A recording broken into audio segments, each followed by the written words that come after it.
bonsoir à tous, nous allons commencer. Bienvenue au lycée du Parc pour cette deuxième soirée mathématique de Lyon. La première c'était avec le député mathématicien Villani, un peu à guichet fermé. Donc, je m'en excuse pour tous ceux qui auraient aimé assister à la conférence et n'ont pas pu y aller. Voilà. Ce soir, une vedette non moins importante pour cette deuxième soirée. Je rappelle que les soirées mathématiques de Lyon sont supportées par la MLI, Maison des mathématiques et de l'informatique de Lyon, et sont organisées par 5 établissements lyonnais, que sont l'Université Claude Bernard, Lyon, alias Lyon 1, l'ENS de Lyon, Centrale Lyon, l'INSA et le lycée du Parc. Alors ce soir, nous avons le plaisir et l'honneur d'accueillir Grégory Vial, qui est professeur de mathématiques à l'école centrale de Lyon. Il est spécialiste de ce qu'on appelle les équations aux dérivées partielles. Et, en dehors de cela, c'est un enseignant plébiscité par les étudiants de Centrale Lyon. Alors, si par exemple je choisis au hasard un étudiant de Centrale Lyon, par exemple Lucas, qu'est-ce que vous pensez des cours de Grégory Vial? Ils sont excellents. Merci. Alors merci beaucoup Grégory d'être parmi nous ce soir. Grégory va nous donner un exposé sur le partitionnement optimal des nids d'abeilles au condensat de Bose-Einstein. Bonne conférence à tous. Merci. Donc, merci Denis pour cette très aimable introduction. Merci Lucas aussi, je m'en souviendrai. Ça c'est pour après. Alors je suis particulièrement content d'être ici, hein. C'est pour moi le plaisir et l'honneur. Puisque j'ai compté, ça fait à peu près 23 ans, j'étais élève ici, en première année de classe préparatoire, donc ça remonte un peu. Puis j'ai vécu pendant 2 ans, hein, au-dessus, donc j'ai une petite pensée pour les internes, pour le bruit et les vibrations des trains. Donc ceux qui dorment comprennent. Alors, donc le titre, c'est effectivement « Partitionnement optimal des nids d'abeilles au condensat de Bose-Einstein ». Alors, on va parler un petit peu de nids d'abeilles et de condensat Bose-Einstein. Et en fait, on va parler beaucoup plus de modélisation et d'analyse numérique au passage. Alors, ce sujet-là, en fait, il est assez à la frontière de mes activités de recherche. Je ne suis pas un spécialiste de ces questions de partitionnement optimal, même si j'ai fait des petites choses autour de ça. En fait, ça s'est trouvé au fil des rencontres. Hein, comme bien souvent en recherche, c'est les rencontres qui font les sujets auxquels on s'intéresse.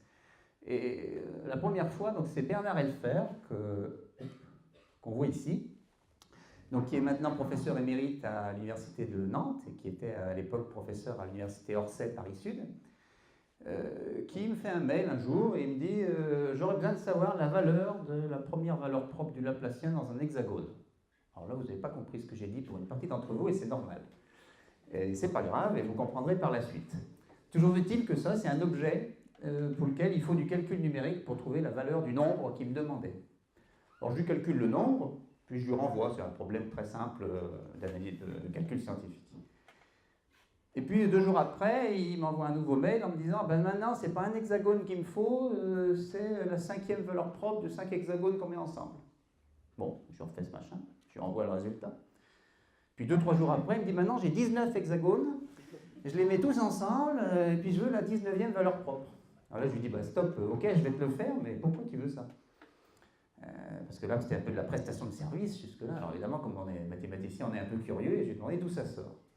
Et je vais vous expliquer aujourd'hui un petit peu d'où sortent ces questions de partitionnement optimal, et pourquoi est-ce qu'il y a des calculs de valeur propre du Laplacien dans d'hexagones. Voilà. Donc valeur propre et Laplacien, c'est des choses que je vais expliquer, puisque j'ai construit un exposé à destination, disons, d'élèves niveau L1, L2, subspé. Et la notion de valeur propre n'est pas au programme en première année, donc du coup, on va faire ça. Alors là, vous avez un certain nombre d'autres visages de collègues qui ont travaillé, certains beaucoup plus que moi, la plupart même, sur ce sujet-là. Et j'évoquerai les noms de certains de ces mathématiciens quand il s'agira de présenter les résultats qu'ils ont obtenus dans ce contexte. Alors en fait, je n'ai pas construit l'exposé du tout de la manière dont j'ai découvert ce problème de partitionnement optimal, ni souvent de la même manière que c'est exposé d'habitude. Donc c'est une présentation qui est un petit peu à l'envers. Et donc on va commencer par un petit jeu. Hein, alors le jeu, il est tout simple. On prend une boîte. Hein, on a une boîte, ici c'est un rectangle, mais ça pourrait être une autre forme qu'un rectangle. Et on suppose que dedans, dans cette boîte, on met des particules.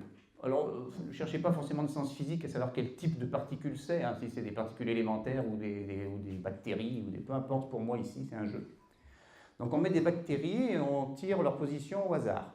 Alors là j'en ai tiré 3 sortes, les bactéries grises, enfin les bactéries, les particules grises, les rouges et les bleues. Donc là il n'y en a pas beaucoup, mais il faut imaginer qu'on a envie de faire un jeu avec beaucoup de particules. Et puis on va expliquer, selon certaines règles, comment ces particules évoluent à l'intérieur de la boîte. Donc il s'agit de déterminer la dynamique au cours du temps de ce système de particules. Alors la première règle qu'on s'impose, c'est qu'on ne veut pas que les particules sortent de la boîte et dès qu'elles viennent toucher le bord, ça les tue. Donc par exemple, là, la grise, qui avait envie d'être, non la bleue, pardon, qui avait envie d'être là, ben, on interdit. Donc si quelqu'un arrive là, on l'enlève. Voilà. Deuxième règle qu'on va s'imposer, vous voyez ici j'ai dessiné une grise et une rouge qui sont l'une à côté de l'autre. Alors en fait elles sont confondues mais je les ai séparées pour qu'on voit les deux couleurs. Ben, ça on va l'interdire aussi. C'est-à-dire qu'un même site ne peut pas être habité par deux types différents de particules. Voilà. Donc s'il y en a deux qui se rencontrent au même endroit, ça les tue, disons ici toutes les deux. Alors, évidemment en faisant ça, vous voyez qu'on en a tué une bleue, puis une grise, puis une rouge. Et dans le jeu, on impose que la quantité de particules de chaque type soit les mêmes. C'est-à-dire le nombre de grises, le nombre de bleus, le nombre de rouges, tout ça, ça ne doit pas varier au cours du temps. Donc comme on a tué ici une de chaque dans cet exemple-là, il faut en rajouter une de chaque. Et comment on en rajoute une de chaque? Eh bien, à des endroits où il y en a déjà de la même couleur. Donc là, vous voyez, j'ai grossi les ronds, un bleu, un rouge et un gris. Hein. Je prends au hasard un endroit où il y a déjà des particules bleues, puis j'en rajoute une. Ce qu'on ne voit pas forcément dans le dessin, c'est qu'en un endroit, il peut y avoir 1, 2, 3, 4 ou beaucoup plus de particules, toutes d'une même couleur, hein, puisque à cause de la règle qui dit qu'on ne peut pas avoir deux particules de même type au même endroit, ça n'arrive jamais qu'il y ait deux couleurs différentes au même endroit. Donc voilà comment on fait une étape pour passer d'un temps t à un temps t plus 1. Ah, j'ai oublié quand même un point important. Elles vont se déplacer quand même, les particules. Et donc les particules, elles se déplacent sans direction privilégiée.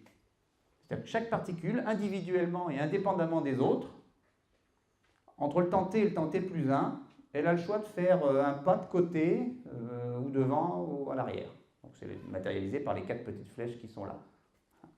Donc vous imaginez que derrière, il y a un réseau découpé, là, tac, tac, tac, tac, tac, en abscisse et en ordonnée, et puis on peut se déplacer d'une case vers la gauche, ou vers la droite, ou vers le haut, ou vers le bas. Et ça, indépendamment des autres particules qui nous entourent. Voilà. Et ça, on peut le faire. Alors, je me suis amusé à faire un programme Python pour ça. Alors, amusé, c'est le cas, parce qu'en fait, je voulais apprendre Python, et puis je n'avais pas envie de faire des programmes qui servaient à rien, alors j'avais ça sous la main. Et donc j'ai fait un petit programme. Alors évidemment, là, vous voyez qu'un début du programme, c'est sans doute assez mal programmé, mais c'est pas forcément très grave. Alors, je vais trouver l'animation. Hop. Alors l'animation, elle doit être. Ah, ça va tout changer ça. Je vais voir si c'est bien celle-là. Oui, c'est celle-là. Alors en fait, c'est un peu long. Donc le programme Python, c'est aussi parce que c'est programmé de manière pas du tout optimisée. On part d'un état initial. Alors ici, il y a aussi 3 types de particules. Les couleurs ont un peu changé. Ici, c'est du bleu, du rouge et du vert. Donc il y a de mémoire 500 particules de chaque type. Et elles sont positionnées sur un réseau de 100 par 100.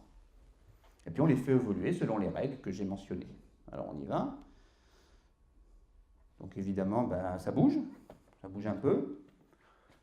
Puis ça met du temps. Donc c'est long, hein. J'ai enregistré chaque image et j'en ai fait un petit film. Donc on va avancer plus vite, parce que sinon on s'ennuie. On va pas passer 3 minutes. Je continue, voilà, paf, on continue un petit peu. Donc on voit quand même qu'il y a des zones de l'espace où les particules de même couleur tendent à se rassembler. Ce n'est pas complètement incohérent vu les règles qu'on a mis, puisque les particules, elles ne s'aiment pas. Donc elles ne veulent pas être ensemble au même endroit. Donc assez naturellement, les particules de même type restent entre elles. Alors on continue. Vous Voilà, puis en fait, alors là, de mémoire, dans cette animation, on est à l'itération 1600 quelque chose, et puis après, c'était trop gros pour qu'il me transforme ça en film. Bon, j'aurais pu m'y prendre un peu mieux, mais je vous montre maintenant l'itération 10 000, parce que finalement, on pourra attendre.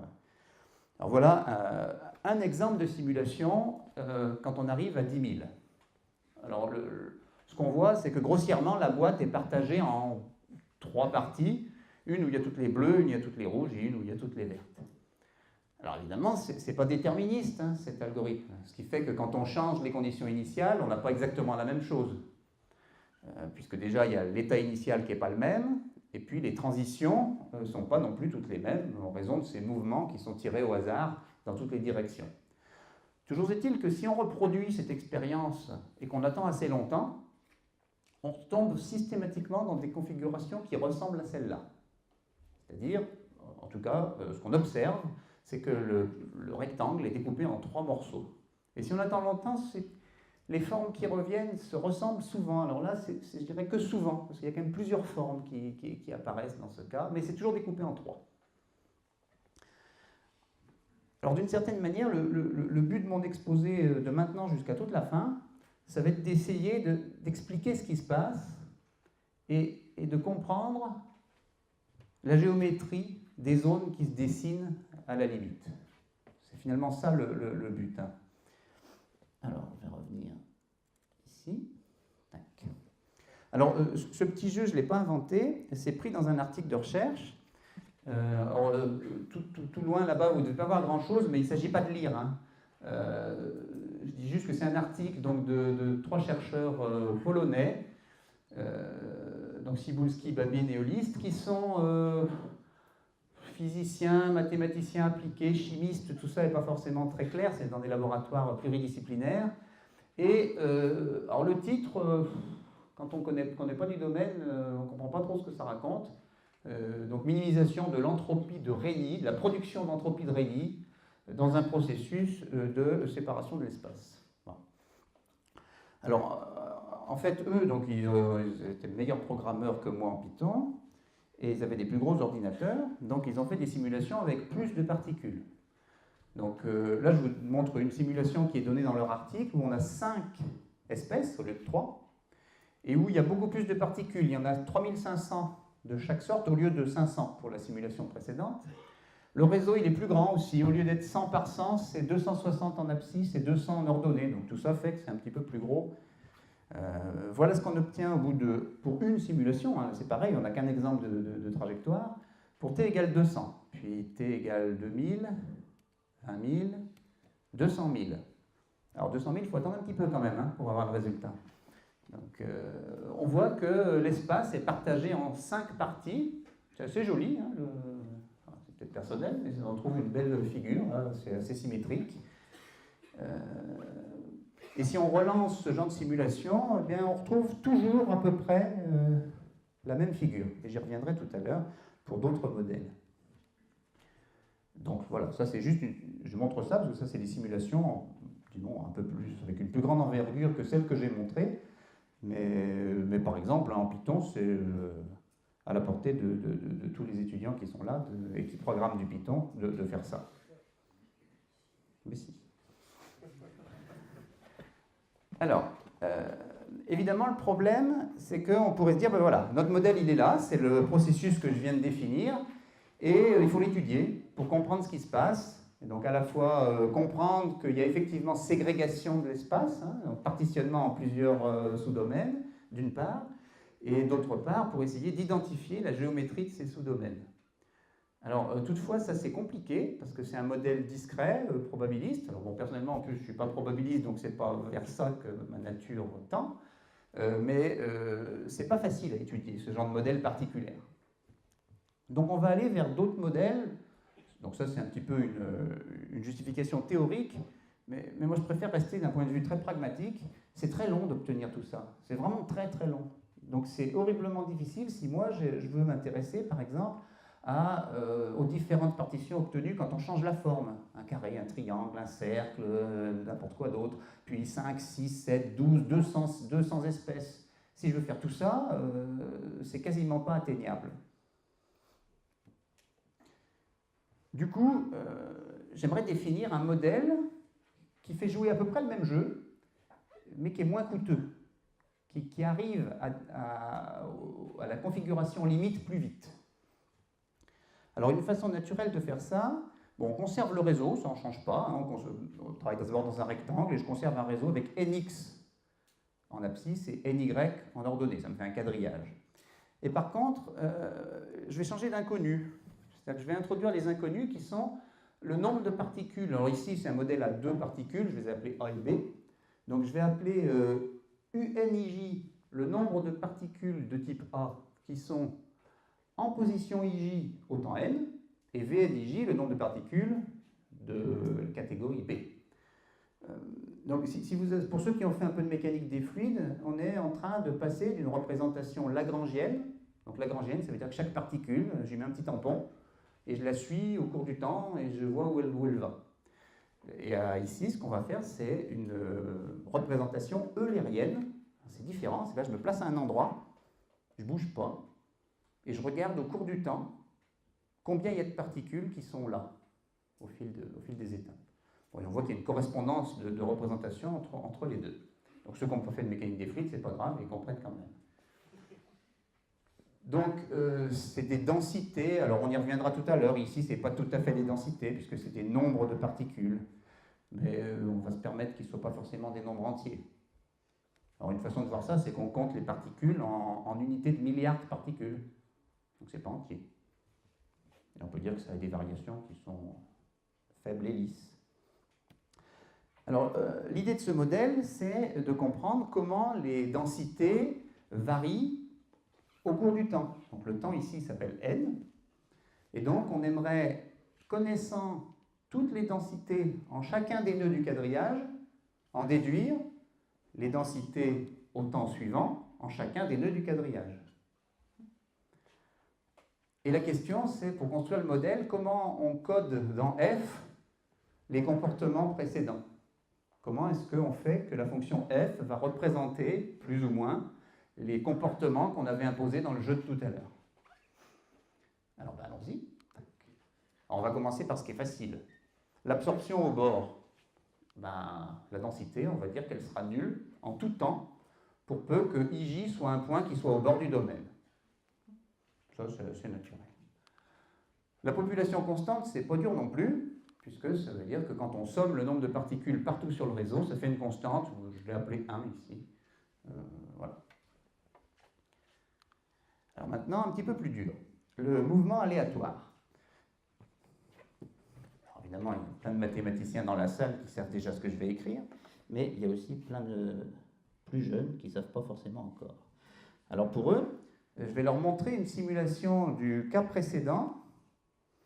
Donc c'est le même jeu que précédemment, sauf qu'il n'y a que le déplacement aléatoire. Il n'y a qu'une espèce. C'est pour comprendre ce qu'il fait, ce déplacement aléatoire. Donc là, j'ai une espèce, elle est rouge. Elle est située au départ, vous voyez, j'ai mis toutes mes particules dans un petit rectangle à l'intérieur du grand rectangle. Là, le grand rectangle, c'est toujours celui d'avant. Et puis, je vais juste les déplacer comme ça. Il y a interaction avec rien du tout. Elles se déplacent juste avec une probabilité uniforme d'aller dans chaque direction d'un pas à chaque étape. Voilà, puis on laisse les choses se faire. Ce qui se passe, c'est que les particules qui étaient au départ dans une petite zone ici colonisent une zone un petit peu plus grande, tout doucement, et de manière isotrope. Il n'y a pas de direction privilégiée. Une autre façon de dire la même chose, c'est de dire que la densité au départ où elle était très forte, elle a tendance à diminuer. Alors que la densité, là où elle était faible, elle a plutôt tendance à augmenter.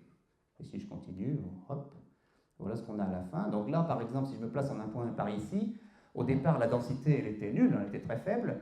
Mais au fil du temps, elle a tendance à augmenter. Vous voyez qu'il y a un petit peu de particules qui arrivent par là. Alors qu'au milieu, où il y avait une densité très forte au départ, ça a tendance au contraire à s'étaler et à ce qu'il y ait un petit peu moins de monde à cet endroit-là. Donc maintenant, on aimerait coder ça directement sur les densités. Alors je vais proposer un modèle, ce n'est pas le seul, il a plein d'avantages que ceux qui savent pourquoi, et les autres verront pourquoi. Voilà le modèle que je propose. Alors ce modèle, je vais l'écrire comme ça. C'est-à-dire que ici, UN plus 1 IJ moins UNIJ, je me place en un point IJ et je regarde la variation de densité. C'est-à-dire que, est-ce que la densité entre le temps n et le temps n plus 1, elle augmente ou est-ce qu'elle diminue? Et vous voyez que donc, alpha, c'est un nombre positif. Bon, il y a un signe moins que je vais commenter tout de suite après. Et ici, qu'est-ce que c'est que ça? Ça, c'est la valeur de la densité en ce point au temps n, moins la moyenne des densités dans les 4 points voisins. Et ce que je suis en train de dire ici, c'est que si jamais la valeur au point rouge, elle est plus grande que la moyenne aux 4 valeurs des points bleus, alors au point rouge, ça va avoir tendance à diminuer. Donc d'où, évidemment, si ça c'est positif, avec le moins alpha, ça fait un incrément qui devient négatif. Et à l'inverse, si le point rouge avait une valeur qui était plus basse que la moyenne des voisins, eh bien, ça veut dire que ça va plutôt faire augmenter au temps n plus 1 la valeur en ce point-là. Voilà, bon, c'est un exemple qui représente le comportement qualitatif qu'on a vu. C'est loin d'être le seul. Vous pouvez me faire la remarque immédiatement de dire que si on prend n'importe quelle fonction croissante de cette quantité, il va se passer la même chose. Ben, je dis oui, ben, du coup, on va prendre la fonction croissante la plus simple, c'est-à-dire l'identité. On pourrait mettre un cube ici, mais on ne va pas le faire. Ça, on est en train de faire de la modélisation qualitative. On commence par l'idée la plus bête qui correspond à ce qu'on veut montrer. Si finalement le modèle ne s'avère pas bon, on ira chercher plus compliqué. Mais on ne cherche pas plus compliqué a priori. Donc ça, c'est une démarche qui est en général mise en œuvre quand on fait de la modélisation en biologie, par exemple. Donc voilà, on va essayer ça. C'est la première idée qui nous passe par la tête et qui ressemble à ce qu'on a observé. La répulsion mutuelle, maintenant. Alors là, on va être un petit peu plus, disons, comment dire, moins extrême que ce qu'on a fait tout à l'heure. Tout à l'heure, on avait dit, si j'ai deux particules au même endroit, je les tue, si elles ne sont pas de même type. Là, on va y aller mollo. On va dire plutôt que j'ai deux populations, hein, les A et les B représentés par les densités UNIJ et VNIJ.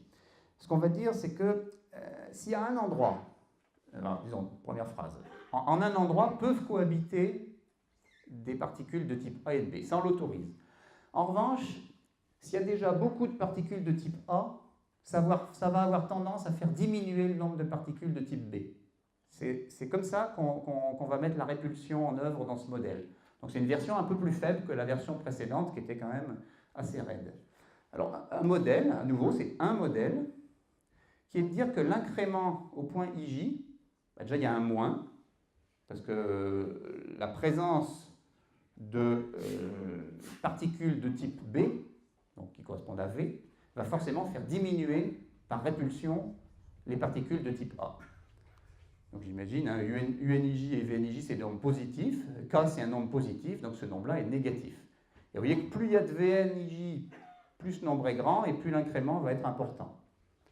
Alors, vous voyez que c'est le produit entre UNIJ et VNIJ qui apparaît, c'est assez raisonnable ça, hein, une façon de l'expliquer. Revenons maintenant un instant au fait que UNIJ et VNIJ c'est des nombres, nombre de particules de type A, nombre de particules de type B.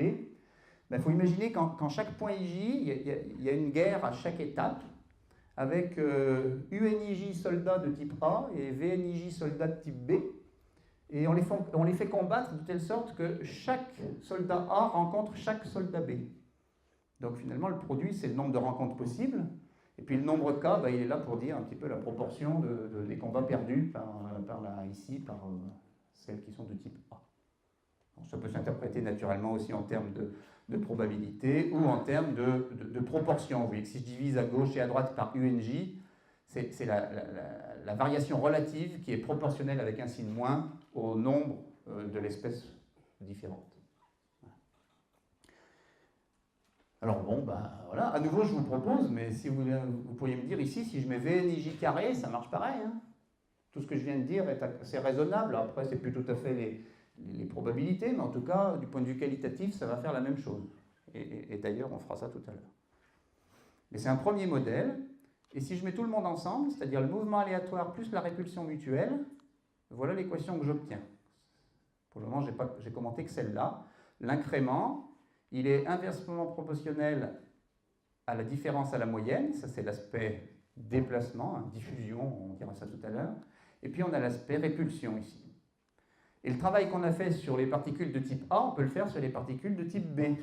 Et donc on a une équation qui est similaire sur les VNIJ, où évidemment c'est la moyenne sur les V qui comptent, et puis ici bah, c'est le même terme en fait qui apparaît pour la répulsion, puisque je suppose que symétriquement, quand il y a beaucoup de particules de type A, c'est pas bon pour les particules de type B, et puis réciproquement. Alors ça fait un truc un peu compliqué, ouais, je suis d'accord. On a deux paramètres dans ce modèle, paramètre alpha, qui plus il est grand, plus l'aspect déplacement va avoir un rôle important, et puis le nombre K, plus il est grand, plus l'aspect répulsion va avoir un rôle important.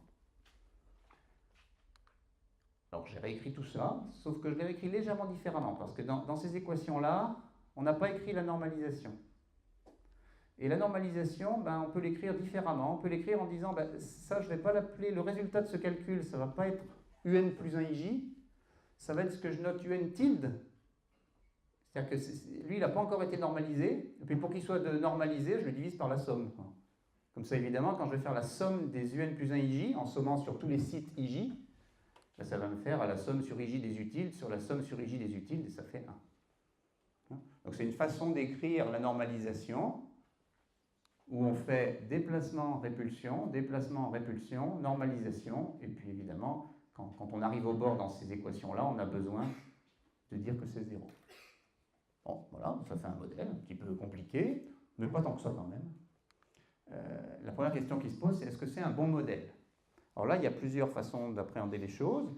Une façon un petit peu qui serait purement maths, disons, qui serait de dire, ben, on va déjà démontrer que ça reste des densités, c'est-à-dire que les UN, ils restent bien tous entre 0 et 1 tout le temps, etc.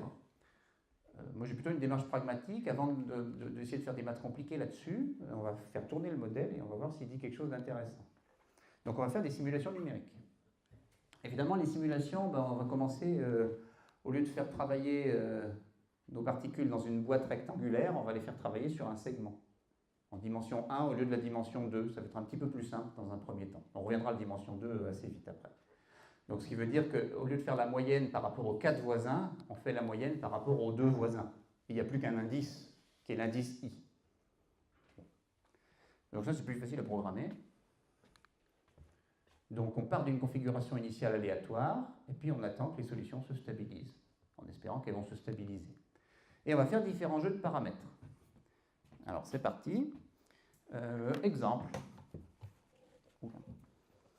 Alors, nx égale 10, donc ça c'est le nombre de points qu'on prend sur le segment, donc ça ne fait pas beaucoup. Ensuite, alpha égale 0,1 et k égale 0,9. Bon, je n'ai pas choisi complètement au hasard, mais on va faire comme ci. Donc, voilà, donc je fais un petit programme MATLAB, hein, vous voyez, on retrouve les... Alors cette fois j'ai fait MATLAB parce que je connais mieux.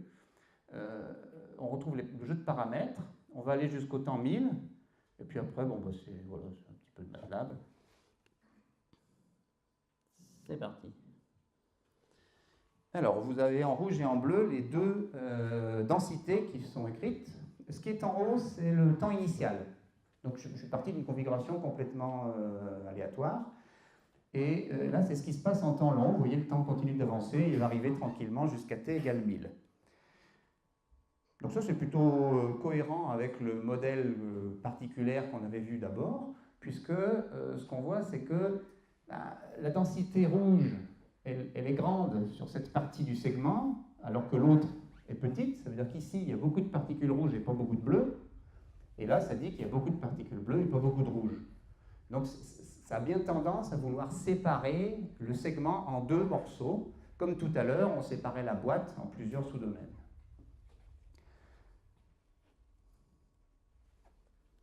Donc dans ce cas-là, je mets un petit côté vert en disant que visiblement la simulation fonctionne.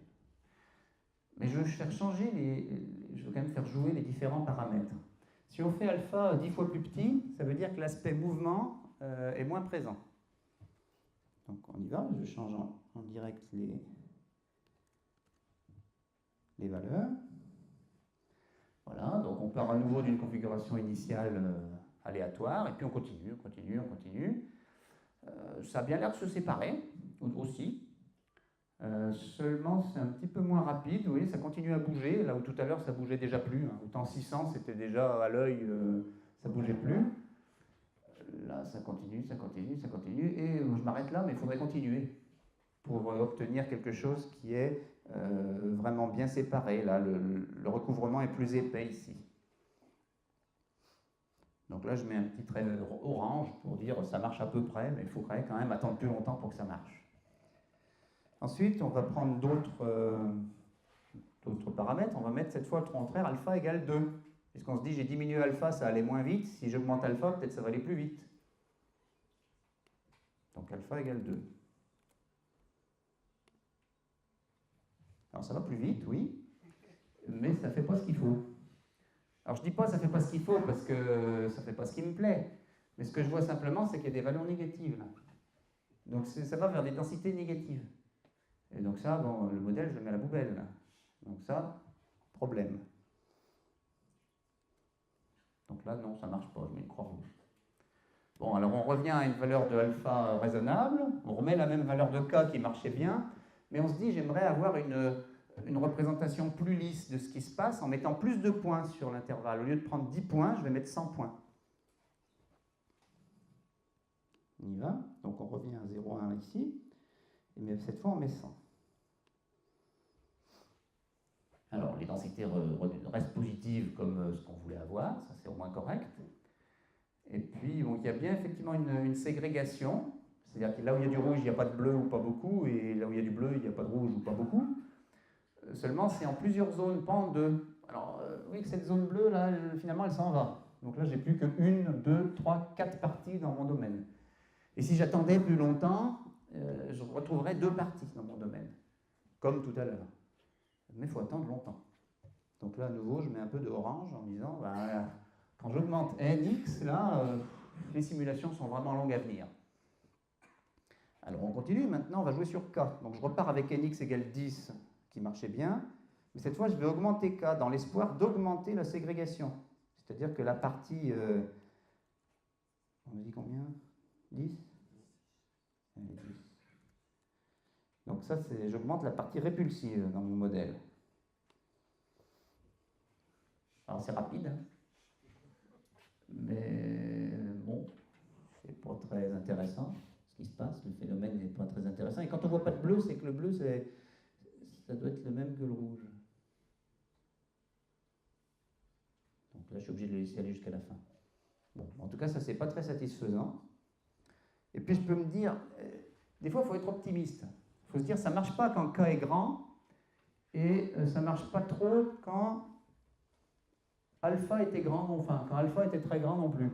Là, ça ne marchait pas, et là, ça ne marche pas. Bon, peut-être si je fais les deux ensemble, ça peut marcher.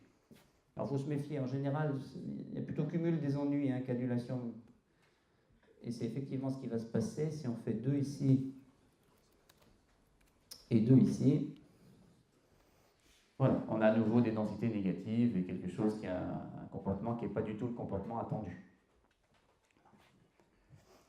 Donc ça, c'est pas bon non plus. Alors, on pourrait faire plein d'autres études numériques, mais ce que j'en retiens de ça, c'est que ce modèle, il n'est pas terrible, parce que je ne peux pas jouer sur les paramètres comme je veux. Il y a l'air d'avoir des contraintes sur les paramètres qui sont très fortes. Alors là, maintenant, voilà, quand on s'est amusé et qu'on a compris un certain nombre de choses du point de vue de la simulation, ben là, maintenant, il faut retourner sur le papier et essayer de comprendre ce qui se passe. Donc on va faire un premier essai de validation mathématique du modèle. Donc, première chose, c'est est-ce que j'ai que les densités restent bien des densités entre 0 et 1 pour tout temps? Ça sera un premier essai de validation, puisque j'ai vu, par exemple, que dans les simulations qui ne me parlaient pas, les densités devenaient négatives, ce qui n'est pas raisonnable. Alors j'ai réécrit en U ce qui se passe là, donc on oublie la normalisation un instant, et puis je vais écrire ça un peu différemment. Je fais passer le UNI de l'autre côté, et puis je regroupe les termes comme ils doivent se regrouper. Alors, vous voyez ici j'ai du UNI, du UNI-1 et du UNI plus 1 là-dedans, je mets tout le monde ensemble. Les UNI ensemble, les UNI-1 ensemble, les UNI plus 1 ensemble. C'est plus facile sous cette forme de voir si ça reste positif et si ça reste plus petit que 1. Alors, déjà, je suppose que les UNI et les VNI sont dans 0,1 et je me pose la question de savoir si c'est encore vrai au temps n plus 1. Alors, déjà là, vous voyez que le terme, ben là j'ai juste utilisé que UNI plus 1 et UNI moins 1 sont plus petits que 1, donc là il y a ça qui part. Mais là je ne peux pas trop faire ça parce que si 1 moins alpha a le mauvais goût d'être négatif, ben, je ne peux pas passer à l'inégalité comme ça. Donc si je rajoute que alpha est plus petit que 1, le 1 moins alpha il est positif et j'ai le droit aussi de dire que ça c'est plus petit qu'un moins alpha. Et donc ça fait 1 moins K UNI VNI. Donc ça c'est plus petit que 1, oui mais attention je normalise après. Hein. Donc si je normalise par quelque chose qui est plus petit que 1, ça peut devenir plus grand que 1 au total. Sauf que si je regarde la somme des UN tilde n plus 1, là, si je fais la somme sur I à gauche, là, ben, vous voyez que la somme ici, ça va me faire à nouveau la somme, ça va faire alpha sur 2, là ça va faire alpha sur 2, là ça va faire 1 moins alpha, ce qui va faire 1, puis il y a juste cette somme-là qui va rester là. Oups, pardon. Mais du coup, vous voyez que quand je fais faire ça, divisé par ça, ben, le dénominateur il est plus grand que le numérateur. Bon. Si vous n'avez pas suivi tous les calculs, c'est pas grave, vous retenez que UN plus 1i est plus petit que 1, pour peu que alpha soit plus petit que 1. Et si on s'intéresse à la positivité, ben, on fait la même chose, on veut dire que c'est plus grand, ben, c'est plus grand dès que ce terme-là, 1 moins alpha moins k, est positif. Donc finalement, ce qu'on voit, c'est que le modèle il est cohérent quand alpha plus k est plus petit que 1. Et c'est à peu près cohérent aussi avec les simulations numériques qu'on avait faites tout à l'heure. Donc voilà un morceau de démonstration mathématique qui utilise des propriétés des inégalités très élémentaires qui permet de valider que sous une hypothèse qui est celle-là, le modèle représente des densités de manière assez raisonnable. Alors, le problème, c'est que malgré tout, et on l'a vu sur les simulations numériques, ça, ben, c'est contraignant parce qu'on aimerait faire K assez grand pour qu'on ait pas mal disons, de séparation entre les espèces, mais il faut qu'alpha soit pas trop petit non plus parce que sinon il ne se passe pas grand-chose parce que ça ne bouge pas assez vite. Et finalement, ce nouveau modèle, il ne résout pas du tout le problème que j'avais posé au départ, qui était que la simulation était trop longue. Alors, comment on va faire ? Eh ben, je vais déjà changer un tout petit peu le modèle, et puis surtout, maintenant, je vais essayer de passer à un modèle continu. C'est-à-dire que là, le modèle, il est discret à la fois en temps, c'est-à-dire que je passe du temps n au temps n plus 1, et puis en espace, j'ai des i, i-1, i plus 1 sur une grille. Mais en fait, je vois bien que dans les simulations que je vous ai montrées tout à l'heure, il y a des courbes lisses qui sont en dessous là, de ce phénomène. À la fois en espace, et puis le phénomène en temps, c'est pareil, on peut le voir comme quelque chose de continu en temps. Et on va essayer d'écrire un modèle continu qui correspond à ce qui est écrit là. Alors j'ai réécrit le modèle, auquel il ne faut pas oublier de rajouter les annulations au bord et la normalisation, c'est pour ça qu'il y a les tildes ici. Alors, une autre façon d'écrire le même modèle, c'est de dire, si j'appelle bêta nu et bêta nv les sommes de normalisation, c'est des trucs qui, vous voyez, dépendent plus de i, hein, ils dépendent que de n. Finalement, le un plus 1i, c'est le un tilde fois celui-là. Et puis, bêta nu, je vais plutôt l'écrire 1 plus mu nu. Ça ne coûte rien du tout, il suffit de mettre des moins 1 là. Ça me permet de passer celui-là de l'autre côté. Et du coup, maintenant, j'oublie même comment j'ai calculé mu nu et mu nv, et je me dis, je calcule mu nu et mu nv pour que la somme des un plus 1i fasse 1 et que la somme des vn plus 1i fasse 1. Donc ce qu'il faut comprendre, c'est que ce modèle, il fait la même chose que tout à l'heure, mais je n'ai pas besoin de faire la normalisation, il suffit que je calcule ces deux nombres de telle sorte que la normalisation est lieu. Et maintenant, je vais pouvoir passer du discret au continu sur ce modèle-là. Il est mieux adapté que le précédent. C'est pour ça que j'ai pris celui-là. Alors, allons-y. Donc, je suppose qu'il y a une fonction régulière derrière tout ce processus. C'est-à-dire que je suppose que UNI, c'est l'évaluation d'une fonction U en un point que je note xi et en un temps que je note tn. Et donc, j'ai introduit là-dedans deux paramètres, un petit pas de temps, delta t, qui est un truc tout petit, et un petit pas d'espace, delta x, qui est aussi un truc tout petit. Ce qui fait que je fais l'hypothèse que quand je passe du temps n au temps n plus 1, il ne s'est pas passé une seconde, mais delta t secondes, avec delta t petit. Et pareil, je fais l'hypothèse que mon segment que j'avais découpé en n x sous-segments, c'est en fait le segment 0,1. Et donc, quand nx est grand, x1 et x2, ils sont très très proches. Et finalement, je voudrais identifier la fonction u qui est cachée derrière ce processus-là.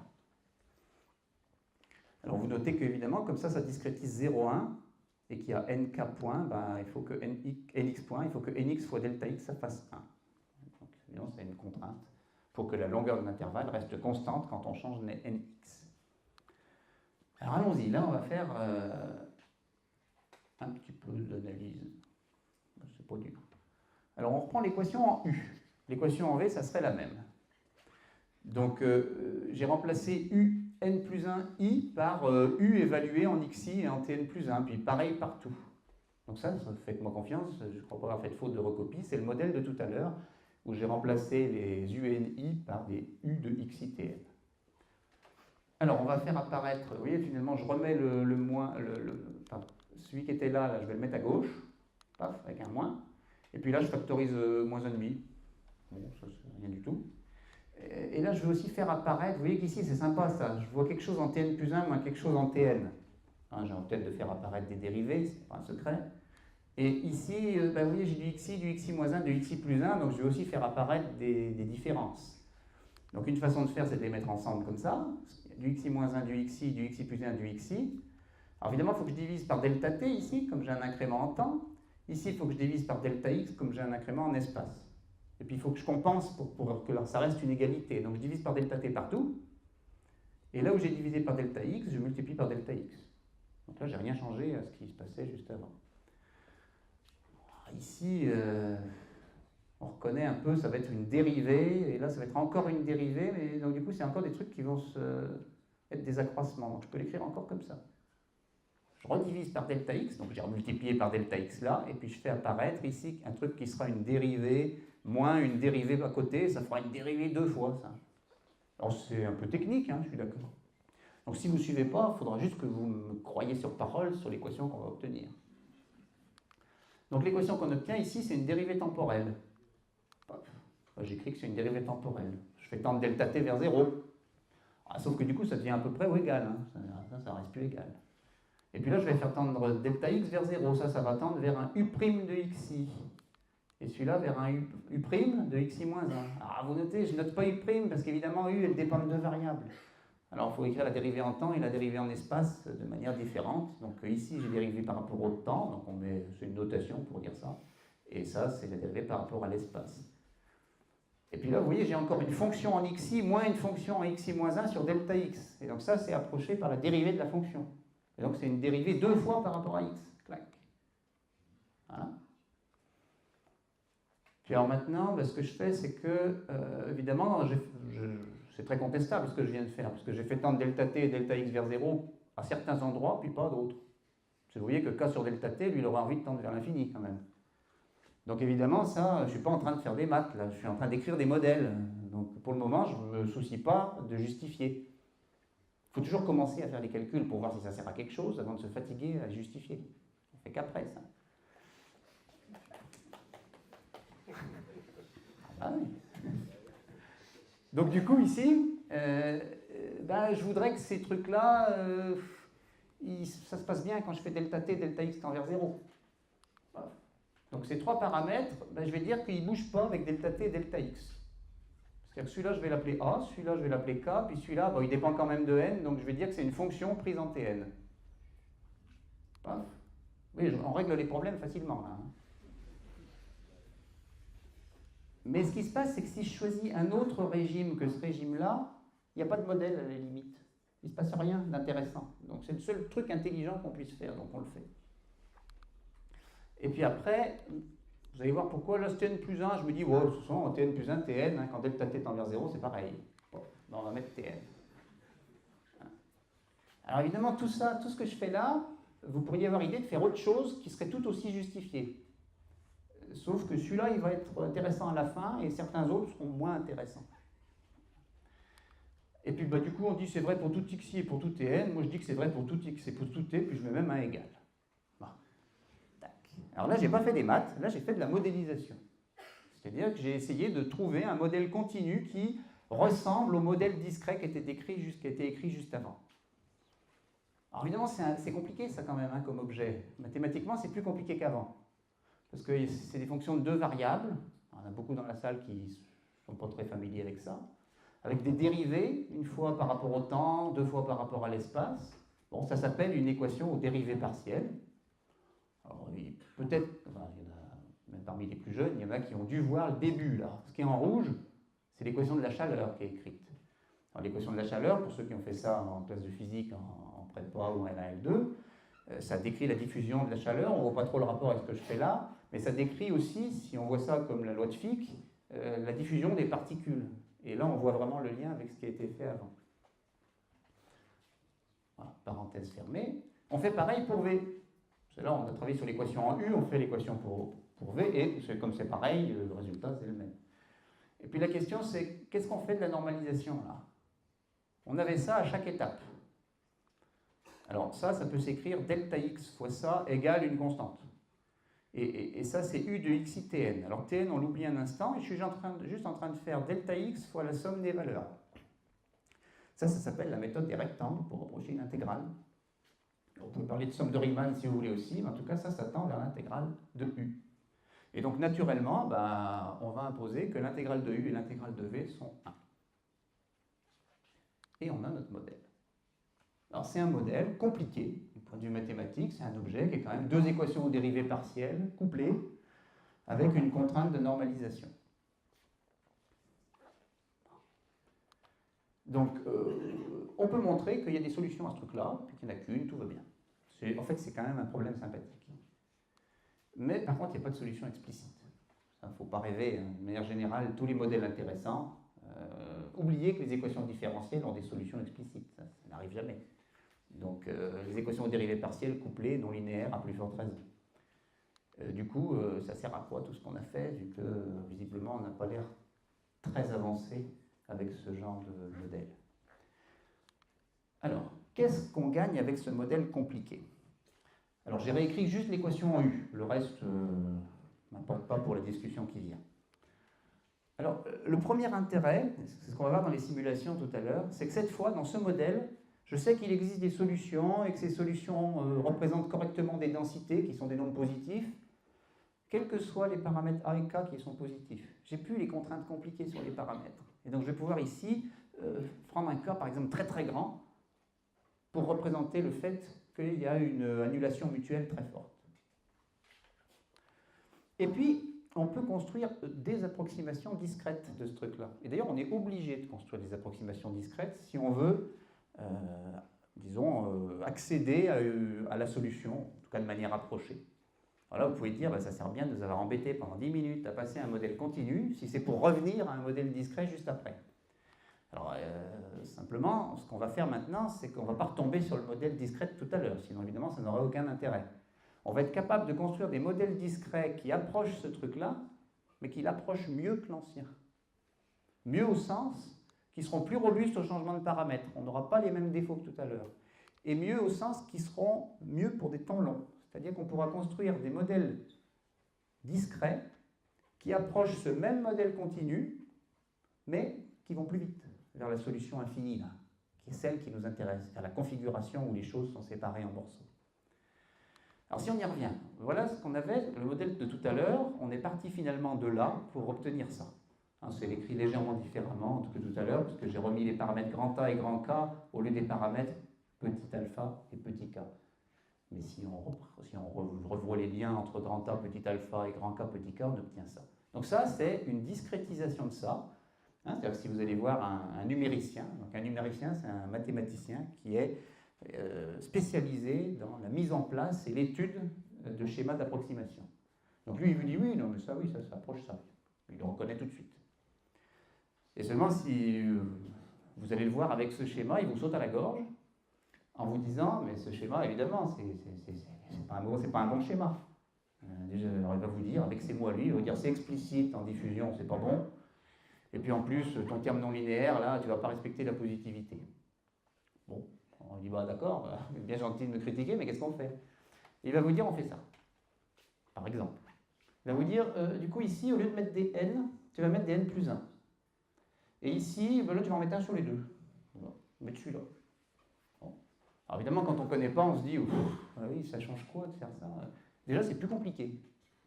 Parce que vous voyez que tout à l'heure, pour connaissance ce qui se passe au temps n, pour savoir ce qui se passe au temps n plus 1, c'est un calcul. Ici, eh ben, il y a du n plus 1 partout, là, et qui couple des indices i, i-1, i plus 1. Alors en fait, ça, c'est un système linéaire, si vous regardez bien. C'est-à-dire qu'évidemment, il y a un système d'équations linéaires pour déterminer les un plus 1 i en fonction des un j. Donc c'est plus compliqué un système linéaire qu'un calcul. Donc on peut être en droit de se demander à quoi ça sert.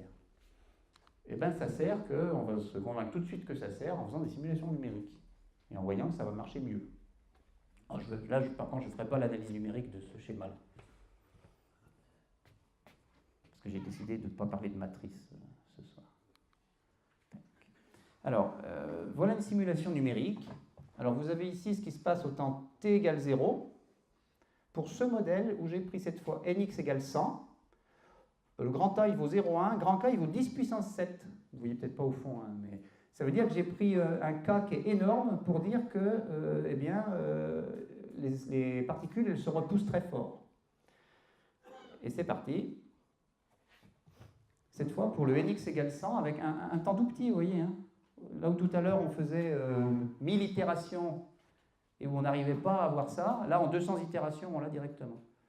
Donc finalement, en passant par le modèle continu, j'ai été capable de construire un modèle discret qui va plus vite, vers la même chose. Donc c'est ça qu'il faut retenir en fait. La philosophie, c'est on a compliqué le modèle d'un certain point de vue. Hein. Pour vous, j'imagine que le modèle avec les dérivées partielles, il est compliqué. Mais du coup, il nous a permis de mieux comprendre ce qui se passe et d'interpréter plus correctement la partie algorithmique et de trouver un autre algorithme qui marche mieux et qui représente la même chose en temps grand. Et c'est ça qui nous intéressait. Hop, voilà, bon, ça c'est la même figure. Alors maintenant, on va quand même revenir à des choses plus rigolotes, c'est qu'on peut faire exactement pareil en 2D, et avec plus d'espèces que 2. Alors qu'est-ce qui change en 2D? C'est que les particules, au lieu de pouvoir aller à gauche et à droite, elles peuvent aussi aller en haut et en bas.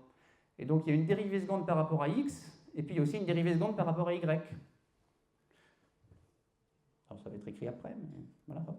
Bon, donc je le dirai après ça, mais du coup, en tout cas, voilà des dessins qu'on obtient. Alors c'est joli ça. Et c'est obtenu assez rapidement. Je peux vous montrer par exemple celui-là, là, et je pense que vous reconnaissez la figure de tout à l'heure, particulière là, du papier des collègues polonais. Et ça, c'est celui-là. Voilà ce que donne le modèle. Bon, alors là, je vais avancer quand même. Alors, on est en 2D, c'est 5 espèces, hein, c'est un peu plus compliqué, donc il faut attendre un petit peu plus longtemps quand même. Donc vous voyez que ça va très vite à se séparer grossièrement, et puis après, c'est long à s'ajuster. Et le temps final, il n'est pas encore atteint ici, puisque si vous voulez, sur la simulation, c'est plus symétrique. Alors vous voyez, ça revient par rapport à ce que je disais tout à l'heure, là on a la figure dans l'autre sens que celle que je vous ai montrée. Bah oui, la figure elle a des symétries, le rectangle a des symétries, donc naturellement les partitions ont des symétries. Ici aussi, vous voyez, on trouve, pour couper en 4 un cercle, ça le coupe en 4 comme ça, de manière simple. Et donc ce qu'on observe en tout cas, c'est que les configurations obtenues, elles dépendent que de la forme du domaine. Alors le que, il est entre guillemets à cause de ces raisons de symétrie, qui font qu'il y a quand même plusieurs configurations qui peuvent apparaître. Alors la question qu'on se pose, c'est comment identifier la configuration limite? Puisque finalement, ce qui nous intéresse, c'est peut-être pas tant le processus temporel que la situation limite. Quel découpage on obtient? Est-ce que j'aurais pas un moyen d'accéder à ce découpage sans faire tout le bazar d'avant? C'est un peu ça qu'on aimerait faire. Alors, là c'est pareil, on va faire quelque chose avec les doigts. Donc, quand t tend vers l'infini, on voit que là où il y a du u, il n'y a pas de v, et là où il y a du v, il n'y a pas de u. Ça se dit que le produit uv, il est nul. Donc, je l'enlève à l'infini. Je veux passer la limite quand t tend vers l'infini là-dedans. Je l'enlève, je fais uv nul. Tac, c'est fait. En fait, il faut faire aussi tant de k vers l'infini pour que ça marche vraiment, ça. Et puis après, quand t tend vers l'infini, u, il dépend plus de t. Donc, j'enlève la dérivée partielle par rapport au temps. Donc, il ne reste plus que ça. Et ça peut s'écrire plutôt comme ça. Donc du coup, si je résume, quand je vais en temps grand, et pour un coefficient k qui nous dit qu'il y a une forte répulsion, eh bien il y a ségrégation. Ça veut dire qu'il y a un x0 entre 0 et 1 qui fait qu'avant, il n'y a que du u, après, il n'y a que du v. Et puis, u et v, les densités limites, elles vérifient ces problèmes-là. Ça, on appelle ça des problèmes aux valeurs propres. Vocabulaire, on n'a pas besoin de savoir quelque chose dessus. C'est-à-dire qu'il y a des nombres ici, telle que la dérivée seconde par rapport à x est proportionnelle à u en chaque point. Et puis on a une contrainte de normalisation. Et ça se résout à la main en fait. Parce que si vous regardez u et v, ils vérifient des choses qui sont complètement découplées. U, elle travaille sur 0x0 et v, elle travaille sur x01. Donc si je regarde le problème en u, on a uniquement que la dérivée seconde est proportionnelle à u, et puis on est nul en 0 et en x0, et on a intégrale 1. Alors là, ça va, ça c'est une équation différentielle du second ordre, donc vous savez tous résoudre ça, l'oscillateur harmonique. Hop. Donc je pose q égale mu sur a, là, tac. Et bien si q il a le mauvais goût d'être positif, j'ai une somme d'exponentielles et ça ne peut pas être nul à deux bords. Donc ça fait que C1 et C2 sont nuls, donc il n'y a aucune solution intéressante, mais que 0 qui est solution. Si Q par contre est négatif, qui s'écrit moins oméga carré, alors les solutions c'est plutôt des cosinus et des sinus. Et si j'impose les conditions au bord, il n'y a qu'un cas qui devient intéressant, c'est quand oméga est un nombre particulier. S'il est proportionnel à pi sur x0, alors j'ai des solutions de ce type-là. C'est-à-dire que si oméga c'est L fois pi sur x0, eh bien j'ai des solutions en sinus. Et L ça vaut 1, 2, 3, 4, 5, etc. Et le C2, là, il se calcule en disant que l'intégrale vaut 1. Donc finalement, là, vocabulaire, ces nombres-là, on appelle ça les valeurs propres. Pour L égale 1, c'est le plus petit qu'on obtient, on appelle ça la première valeur propre. Puis L égale 2, la deuxième, L égale 3, la troisième. Et ça, on appelle ça les fonctions propres, la première, la deuxième, etc. Donc j'ai dessiné les 4 premières. Donc sinus pi x sur x0, alors x0 égale 1,5, voilà, paf. Après c'est la deuxième, puis la troisième, puis la quatrième. Bon, vous connaissez sinus de L fois quelque chose. Alors, hop. Maintenant, je reviens au dessin de tout à l'heure. Ce que vous avez en rouge et en bleu, c'est la configuration limite qu'on a obtenue pour les densités avec la simulation de tout à l'heure. Et ce que j'ai mis en surimpression pointillé noir, c'est la solution du petit problème là avec les sinus, et pour L égale 1, sur l'intervalle 0, 1,5, et la solution du même problème sur 1,5, 1. Et ça colle pas mal. Donc ça, c'est cohérent avec ce qu'on a dit avant. C'est-à-dire que les densités tendent à se séparer en un point x0, et à gauche du x0, on est un vecteur propre, au sens de tout à l'heure, donc un sinus de L, pi, etc. Et à droite, on est aussi un vecteur propre. Donc là, j'ai identifié mes densités, je sais que c'est ça. Et il se trouve que x0 vaut 1,5, mais ça, je ne le sais pas encore. Je l'ai vu aussi numériquement, mais là, la théorie ne me le dit pas, par contre. Alors, donc la question, déjà, comment est-ce qu'on peut justifier tout ça? Et puis, comment identifier x0? Alors, la justification mathématique de ce genre de truc, on peut trouver ça on ne trouve pas tant d'articles qui s'intéressent finalement à des équations aux dérivées partielles avec des contraintes d'intégrale. Et si vous regardez bien cet article-là, donc de Caffarelli et Lin, qui date de 2009, il y a un truc qui n'est pas comme nous. C'est marqué l'énergie L2. Alors, vous ne savez pas ce que ça veut dire, mais ça veut dire que ce n'est pas l'intégrale de U qu'on demande à être égale à 1, mais l'intégrale de U carré. Et du coup, si on regarde le modèle qui est fait dans ce papier-là, c'est le même que nous, sauf qu'il y a des 2 en rouge en plus. Donc il y a des intégrales au carré, et puis là ils ont mis des carrés. Bon, alors ça c'est pas grave du tout, parce que c'est une remarque que j'ai faite tout à l'heure en disant que bon, ça représentait aussi bien la répulsion que notre modèle à nous. Par contre ça, c'est vachement différent quand même. C'est pas une question de population en disant que la densité elle est constante égale à 1. Mais il se trouve qu'on sait faire beaucoup plus de choses avec ça qu'avec l'autre. D'une manière générale, plus vous ferez de maths, plus vous verrez qu'avec les carrés et les produits scalaires, on sait faire beaucoup plus de choses qu'avec les normes L1. Après ça, mathématiquement, on peut dire que c'est triché. Quoi. Vous êtes bien gentil, mais vous changez le modèle pour faire quelque chose où vous savez faire des choses en maths. C'est pas du jeu. Et oui, c'est vrai, mais on fait ce qu'on peut. Et puis, par contre, il y a une cohérence physique. C'est-à-dire que ce n'est pas idiot de regarder un modèle comme ça. Mais par contre, ça ne représente peut-être pas exactement le même jeu que tout à l'heure. Et précisément, la cohérence physique, elle se trouve dans les condensats de Bose-Einstein. Alors, je vais vous expliquer rapidement ce que j'en sais, c'est-à-dire presque rien. Donc c'est de la physique quantique, donc c'est compliqué. C'est-à-dire qu'on décrit comment vont bouger, évoluer des particules, sauf que les particules, on ne peut pas dire elles sont à tel endroit, à tel instant. C'est plutôt, il y a une probabilité que les particules se trouvent dans un certain état à un certain endroit. Donc ce qu'on a, c'est en fait une densité qu'on appelle plutôt une fonction d'onde, qui nous donne la probabilité de présence d'une particule à un endroit donné. Alors ça, j'ai trouvé une vidéo qui est jolie sur Wikipédia. Là, on imagine, c'est un gaz de boson. Voilà. Donc, les bosons, c'est une particule élémentaire particulière. Et ces bosons, là, ils évoluent avec des fonctions d'onde, c'est-à-dire des probabilités de présence, qui sont indépendantes un peu les unes des autres. Et puis, on est quand même à peu près sûr de trouver les bosons dans des zones déterminées. Celui-là, il est à peu près là, quoi. Et puis, ce qu'on fait, c'est qu'on baisse la température. Ça, c'est les niveaux d'énergie auxquels se trouvent les bosons, parce qu'ils peuvent être à des niveaux d'énergie différents, plus ou moins excités. Quand on baisse la température, ils vont être moins excités, et ils vont avoir, quand on arrive en dessous d'une température critique, il y a un phénomène particulier qui apparaît avec les bosons, qui est qu'il est possible qu'ils deviennent indiscernables. C'est-à-dire qu'on ne sait plus où est tel ou tel boson, mais globalement, ils sont tous à peu près dans une certaine zone. C'est-à-dire que c'est comme s'il y avait une seule fonction d'onde, une seule fonction de probabilité qui dit la probabilité que tout cet ensemble de bosons soit par là, elle vaut tant. Mais individuellement, le boson 8 et le boson 9, je ne sais pas où ils sont. Et il se trouve qu'en plus, ils sont tous au même niveau d'énergie.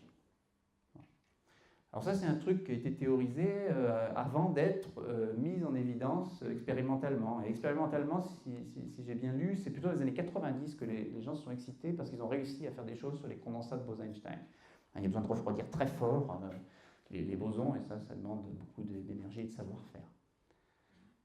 Alors du coup, ça c'est quand il n'y a qu'un seul type de boson. Alors si on lit bien la littérature, en fait, les bosons peuvent être dans différents états de spin.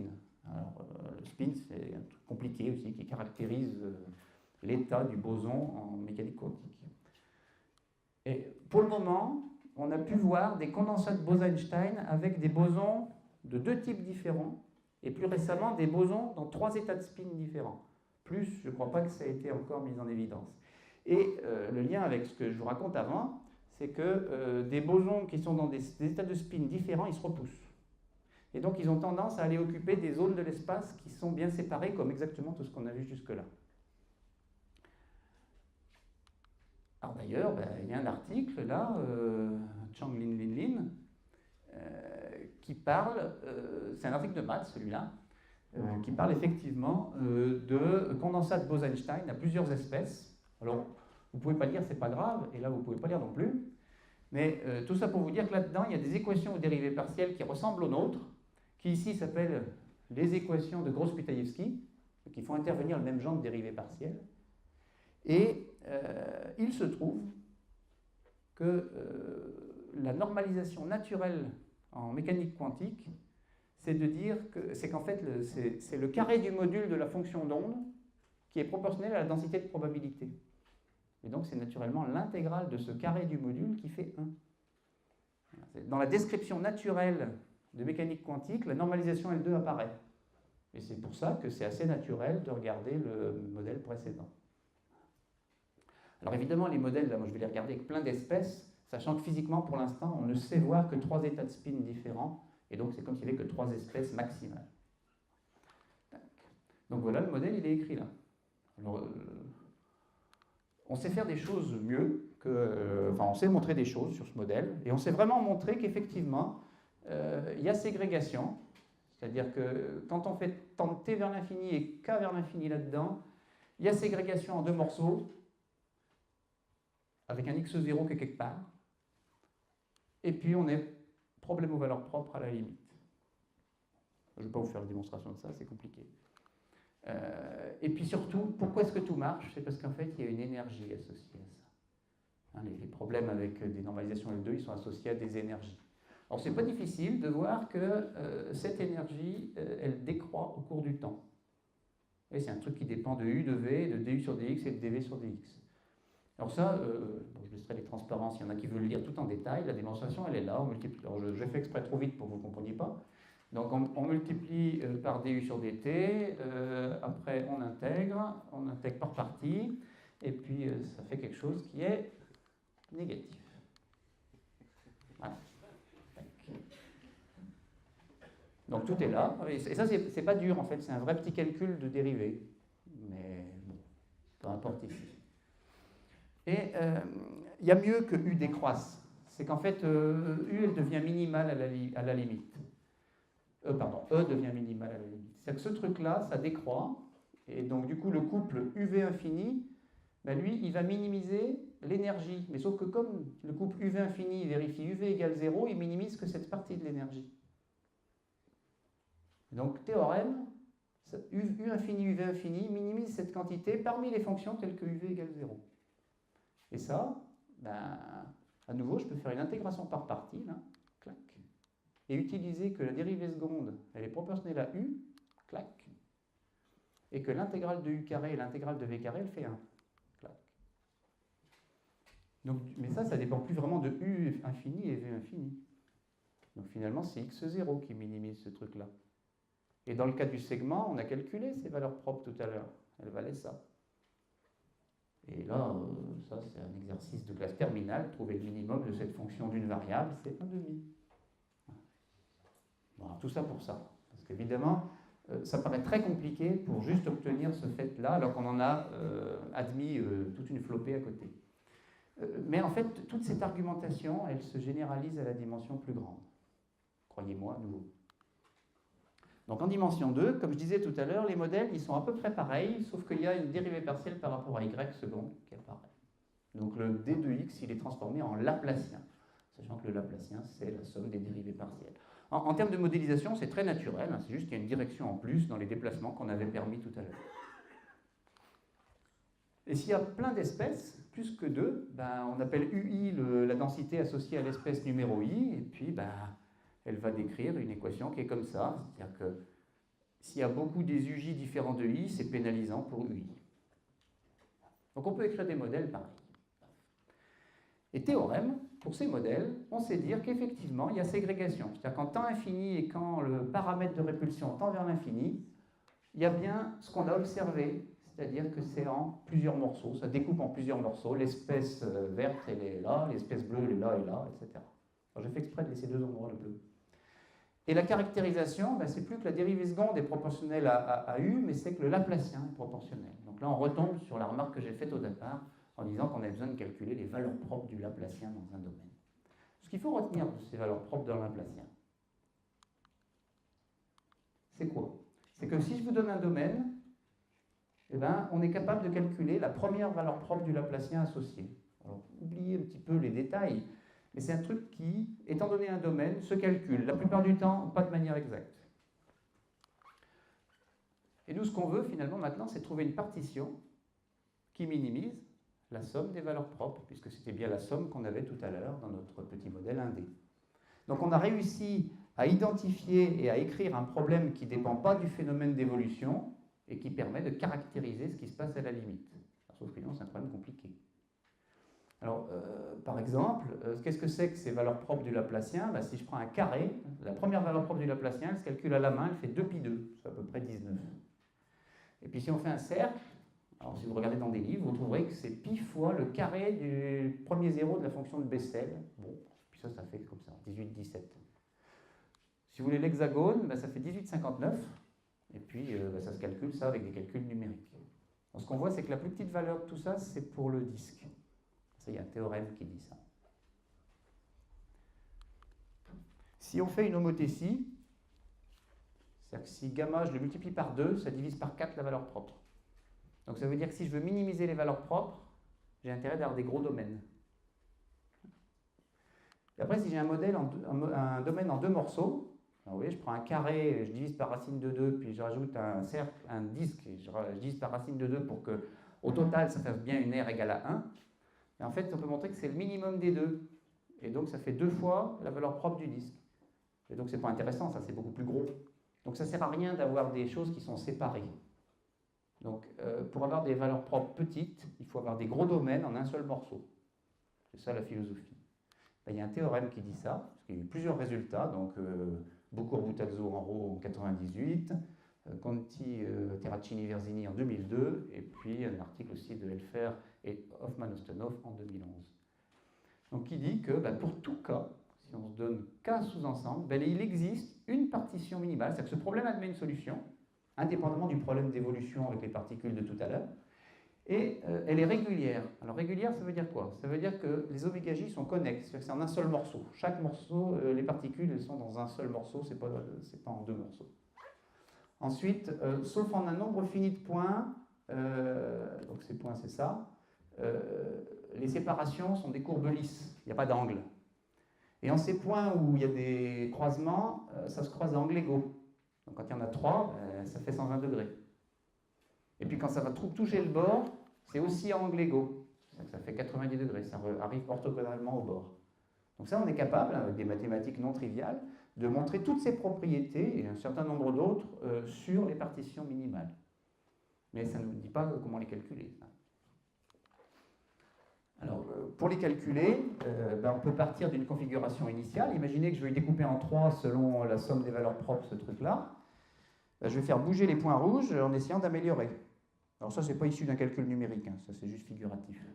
Donc ça bouge, et puis vous voyez la fonction que je veux minimiser qui diminue. Donc ça, c'est meilleur qu'avant. Sauf que, évidemment, je ne vais jamais changer de topologie en faisant ça. Par exemple, je ne pourrais jamais obtenir un découpage en 3 comme ça ou un découpage en 3 comme ça à partir du celui qui était avant.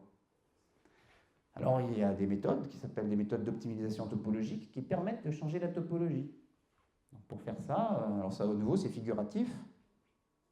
Là, vous voyez, j'ai un découpage en 3 avec une certaine façon de découper, et puis paf, ça passe à une autre façon de découper. Vous voyez, il y a un moment où on transite entre une façon de découper et une autre. Alors ça, si on veut gérer ça algorithmiquement à la main, c'est l'enfer. Parce qu'en ces points, tout change, il faut repérer ces points, il faut faire des tests de partout, et puis avec des effets de seuil, c'est très compliqué. Donc pour faire ce genre de simulation d'optimisation topologique, en général, on considère que les formes qui sont là, c'est des formes qui sont issues de lignes de niveau, de fonctions avec une variable supplémentaire. Bon, j'en dis pas plus. Bon, il va falloir bientôt conclure, hein, je pense, Denis. Alors, difficulté, c'est que c'est des méthodes locales, c'est-à-dire qu'elles partent de quelque chose et elles l'améliorent. Et puis, c'est difficile quand il y a beaucoup de sous-domaines, il y a beaucoup de cas à regarder. Donc, ça ne marche pas très très bien. Alors, on peut faire des méthodes globales, c'est-à-dire qui ne partent pas de quelque chose pour l'améliorer, mais qui essayent de parcourir tous les possibles. Mais ça demande énormément d'évaluation de la fonction. Et ici, évaluer la fonction, ça veut dire calculer les valeurs propres du Laplacien sur la configuration donnée. Donc, c'est un truc compliqué en soi. Et donc, on ne peut pas faire ça 100 000 fois ou 1 million de fois. Donc, c'est un problème difficile. Alors, voilà, finalement, on en revient à notre problème en se disant, finalement, notre problème d'évolution, il n'était peut-être pas si mal pour approcher ce problème de valeur propre. Et là, si on prend un grand nombre d'espèces, ça, je ne sais pas si vous voyez bien au fond, c'est ce qu'on obtient à la fin. Alors, c'est un peu tout dans la même couleur, mais il y a 100 espèces là. Et on voit que ça dessine un quadrillage assez régulier. Alors hexagonal, peut-être qu'ici c'est un petit peu exagéré de voir des hexagones, mais un petit peu déjà. Bon, il y a des méthodes qui existent pour améliorer un petit peu le calcul numérique, c'est-à-dire sans passer par nos modèles d'espèces, parce que c'est très long pour faire ça, vraiment très très long. Donc il y a un article de Houdet, Boucourt et Bourdin où ils présentent une méthode là, que je n'ai pas le temps de discuter pour approcher ces problèmes-là directement en prenant le problème d'optimisation sans prendre le problème des espèces en compétition. Et voilà ce qu'on obtient pour 384 espèces. Et là, on voit les hexagones. Donc quand on prend plein d'espèces, et quand on fait le calcul, la résolution du problème de partitionnement optimal, on a l'impression que, sauf au bord, évidemment quand on arrive avec le bord, il y a un truc particulier qui se passe, mais c'est le réseau hexagonal qui est optimal. Bon, et ça, le réseau hexagonal, c'est un réseau qui intervient à plein d'endroits. Donc, soit lisez pas ça, ça dit ce que je viens de dire avec des mots mathématiques. C'est-à-dire que c'est l'hexagone, le réseau hexagonal qui semble, quand il y a beaucoup d'espèces, être le meilleur. Alors, le réseau hexagonal, évidemment, on le connaît bien, c'est le nid d'abeilles. Et c'est un problème qui est apparu dès l'Antiquité, hein, donc en à peu près 350 après Jésus-Christ, Pappus d'Alexandrie, s'était intéressé à ces questions-là et avait, ils ont conjecturé que le nid d'abeilles, il était optimal, mais pour un autre critère que le nôtre. Hein, il ne parlait pas de valeur propre de Laplacien à l'époque. Le critère qui était là, c'était un critère de dire que si on veut optimiser la quantité de cire obtenue avec des cellules de taille donnée, c'est-à-dire qu'il s'agit de minimiser le périmètre finalement de la subdivision avec une contrainte d'air fixée, eh bien c'est le réseau hexagonal qui fait le mieux. Et il a fallu attendre 2001 pour que la démonstration soit avérée de ce truc-là. Donc ça a duré très longtemps, on était à peu près sûr que c'était vrai, mais c'était un problème assez difficile. Il y a plus difficile, mais c'est un problème difficile. Alors ici, c'est toujours ouvert, ça. Ça, c'est une vraie conjecture, parce que si on prend le critère des valeurs propres, là, tel qu'on l'a fait des Laplaciens, on ne s'est pas montré que c'est le réseau hexagonal qui fait le mieux.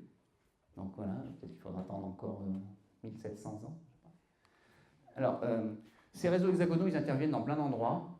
Là, on voit des instabilités de Rayleigh-Bénard, c'est des instabilités de convection qu'on voit dans les tasses de café très chauds. Si vous tapez sur Internet ça, vous verrez des jolies vidéos. Et puis évidemment, de par le problème de Pappus, ça intervient dans des mousses. Hop. Alors, j'ai le temps, 5 minutes max? Allez, max promis. Si on revient, donc une deuxième conjecture, je voudrais juste terminer avec une deuxième conjecture sur ce problème-là. Si on regarde en dimension 1, voilà le dessin que je vous avais montré tout à l'heure qui donne la configuration à la limite. Et si je trace plutôt U moins V que de tracer U de son côté et V de son côté, ça fait ça, U moins V. Et ça ressemble fort à ça. Alors, c'est pas un scoop, hein. Le sinus, il est antisymétrique par rapport à pi. C'est juste ce que je dis. En dimension 1, il y a plein de trucs plus simples qui se passent. Mais, par ailleurs, minimiser la fonction de tout à l'heure, qui était la somme des deux valeurs propres pour trouver le point x0, on avait trouvé que c'était 1,5, c'est pareil que de minimiser le max des deux. C'est aussi un petit exercice tout simple. Et c'est pareil que si je mets puissance P plus puissance P ici. Donc il y a plein de problèmes d'optimisation qui ont la même solution par symétrie. Et bien, il y a une conjecture qui court encore, enfin, dans certains cas, parce que globalement on sait que c'est pas vrai, je vais y venir, c'est de dire qu'en dimension 2 c'est pareil. C'est-à-dire que couper un domaine en deux en essayant de minimiser la somme des valeurs propres du Laplacien, c'est pareil, ce serait pareil que couper un domaine en deux en essayant de minimiser le max des deux. Donc ça, au départ, il y a eu une conjecture, donc Bernd Cavol en 1994, et dans l'article que j'ai cité tout à l'heure, hein, où il y a plein de résultats fondateurs, il y a un calcul de dérivée qui laisse penser que c'est sans doute vrai. Mais il y a une petite faute dans le calcul, en fait. Alors, ce n'est pas une dérivée d'une petite fonction de 1D, c'est un truc un peu plus compliqué quand même. Mais il y a une petite faute, un petit oubli, comme ça peut arriver. Et en 2011, dans ce papier, donc Bernard Helfer et Thomas Hoffmann-Ostenov se sont rendus compte de la petite erreur et l'ont corrigée. Et en fait, quand on corrige l'erreur, ça montre que la conjecture est fausse. Et donc finalement, il y a une petite dizaine d'années où il y a un flottement qui est dû à une petite erreur de calcul dans un article. Donc ça veut dire que les rapporteurs ne l'avaient pas vu non plus. Voilà, et je vais terminer juste en laissant les problèmes ouverts qu'il peut y avoir. Donc la conjecture du nid d'abeille, et puis après, tout un tas d'identifications pour les formes simples. Puisque même pour le cercle, par exemple, on ne s'est pas montré que ça coupe en 4 comme ça, que c'est ça la répartition. Ça, c'est un résultat numérique. Pour le carré, on ne s'est pas montré que ça, c'est des partitions minimales et qu'elles ont une symétrie avec le point central. En fait, essentiellement, des conjectures, on en a à l'appel parce qu'on ne sait rien faire. Voilà. Donc, c'est la conclusion sur ce problème, c'est que les mathématiques sont assez impuissantes et il n'y a que le calcul numérique qui permet de donner des solutions. D'ailleurs, les physiciens, ils font du calcul numérique pour les condensats de Bose-Einstein et c'est tout ce qu'on est capable de faire actuellement. Et ce n'est pas si facile. Et je vous remercie.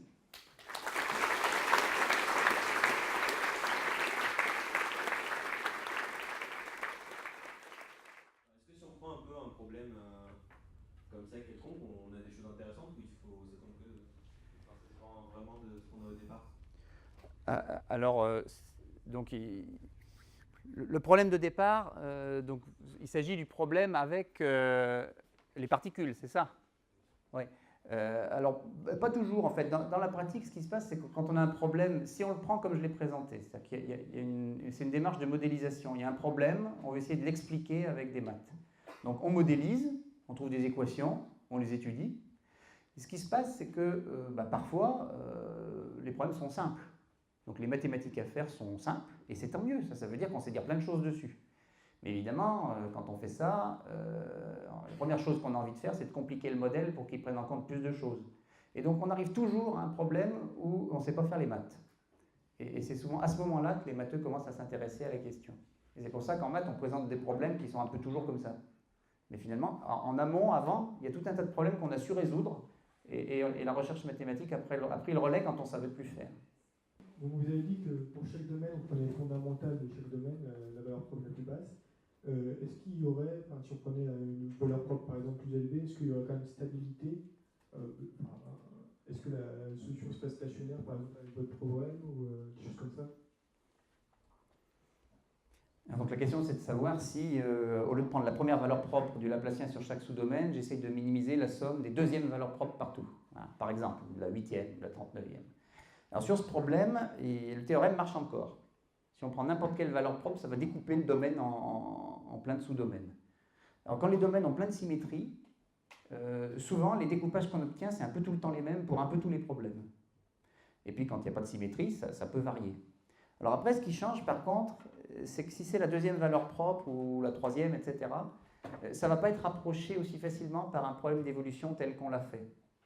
Puisque le problème d'évolution, peu ou prou, il va aller chercher le mode fondamental, et les erreurs d'arrondi vont même aller dans cette direction, même si on n'a pas envie.